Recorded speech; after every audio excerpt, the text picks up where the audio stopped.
Assalamualaikum warahmatullahi wabarakatuh. Perkenalkan, nama saya Latifah Ayunaya Ramadhani Mukhtar dari kelas BPIA 6 Universitas Islam Negeri Wali Songo Semarang.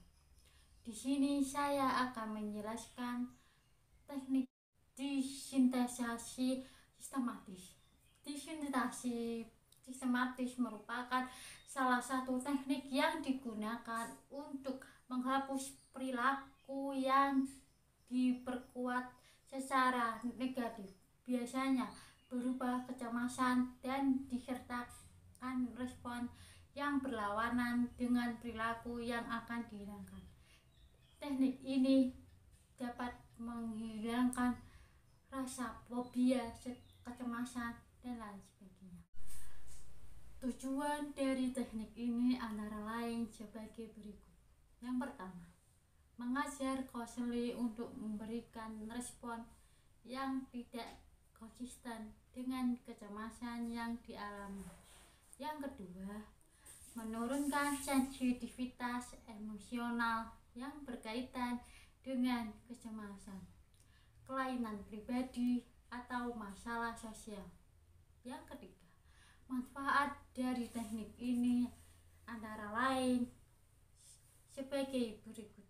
Yang pertama, untuk menurunkan maladaptasi kecemasan yang dipelajari lewat conditioning seperti fobia, tetapi juga dapat diterapkan pada masalah lain, misalnya kecemasan dalam menghadapi tes.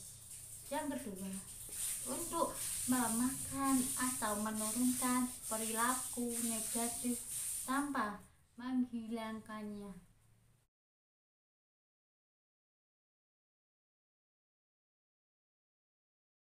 Assalamualaikum Mbak Bayu, gimana kabarnya? Waalaikumsalam Mbak, alhamdulillah baik Mbak.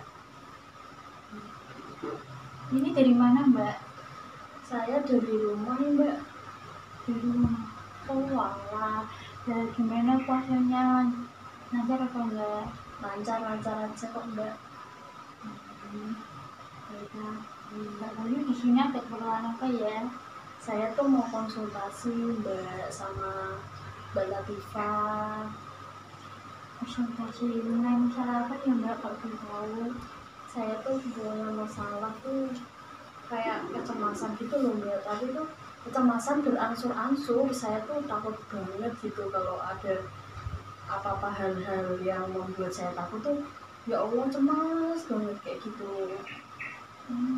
Hal yang seperti Mbak, Sebenarnya saya tuh Mbak Latifah, saya tuh takut ketinggian.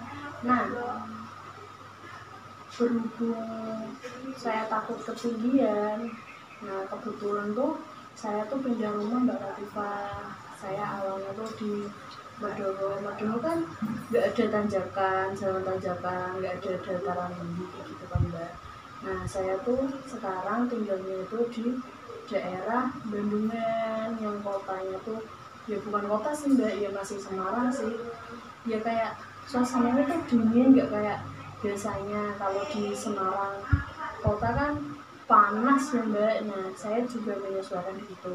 Nah masalahnya tuh di sana kan kalau kemana-mana ke Semarang kota kan juga itu dari bisa dikatakan Bandungan itu kan apa wilayahnya tuh ekstrim gitu kan Mbak, jalanannya kayak gitu. Nah saya tuh takut ketinggian, takut jatuh kayak gitu. Nah sedangkan kalau kita mau kemana-mana ke Semarang ataupun kemana-mana kan kita harus melewati jalan satu-satunya itu. Nah saya tuh takut Mbak, jadinya saya tuh selama pindah rumah saya tuh di rumah terus nggak pernah kemana-mana. Saya kerja pun juga pindah Mbak, di sana nggak di Semarang kota lagi kayak gitu. baiklah, saya bisa memahami, bisa mengerti apa yang Mbak alami. Terus kalau yang untuk naik tangga itu Mbak masih ketakutan nggak? Kalau naik tangga tuh enggak ya Mbak. Kalau naik tangga kan ya biasa aja kan. Cuma ibaratnya tuh bisa dikatakan tangga kan nggak bisa kemana-mana. Cuma cuma satu di tempat itu aja. Kalau jatuh ya udah di situ aja gitu. Yang ketinggian di sini tuh kayak apa ya, ya pokoknya tuh kalau tangga kan masih biasa-biasa aja mbak tingginya. Itu tuh saya tuh tingginya tuh tinggi berat mbak, bukan tinggi-tinggi yang semacam eble-eble kayak gitu enggak. Gitu, gimana mbak solusinya biar saya tuh terkurangi gitu loh mbak, biar saya tuh bisa jalan-jalan lagi gitu loh. Oh, ini mbak tuh nyaman sih mbak, nyaman boleh begini, boleh duduk, boleh berdiri. Intinya tuh mbak tuh kegiatan lagi gitu sini Sekarang mbak iya begini terus sudah mbak. atau pernapasan apa pernapasan di dalam mungkin. Terus mbak itu membayangkan posisi mbak itu di tempat yang nyaman, entah di mana atau di mana gitu. Mbak itu aura positif, pikiran positif, tenang apa pingin kalau naik apa kalau ini itu tidak menakutkan, itu menyenangkan. Kita tuh kayak bisa lihat hal yang menyenangkan di situ. Setelah itu mbak dan apa buang napas melalui mulut, bahkan dilakukan 3 kali. Lalu pikiran positif terus menang apa ya fokuskan pikiran anda dengan hal yang positif tuh. Kalau baru kayak merasa oh ya saya udah gak takutan lagi dengan ini gitu. Saya orang baru apa menyenang apa senang gitu loh lihat ya, menyenangkan lah. Kalau enggak kaitan dengan hobi mbak ya kiranya mbak senang terkaitan dengan kebahagiaan itu.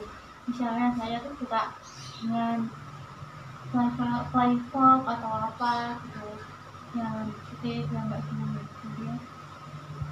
Setelah itu hembas kan menghembuskan nafas melalui mulut, terus buka matanya.